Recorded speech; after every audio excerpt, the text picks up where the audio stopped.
Hey guys, welcome back to another video. Take some Snickers, a cup of milk, and some cocoa powder. Add the ice cream to the mixer.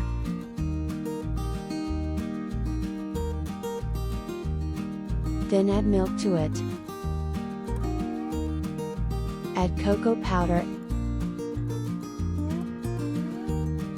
and the Snickers.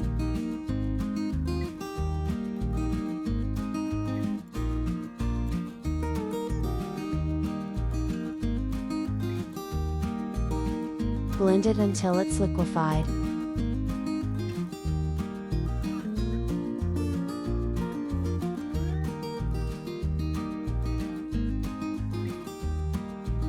It's now ready to serve.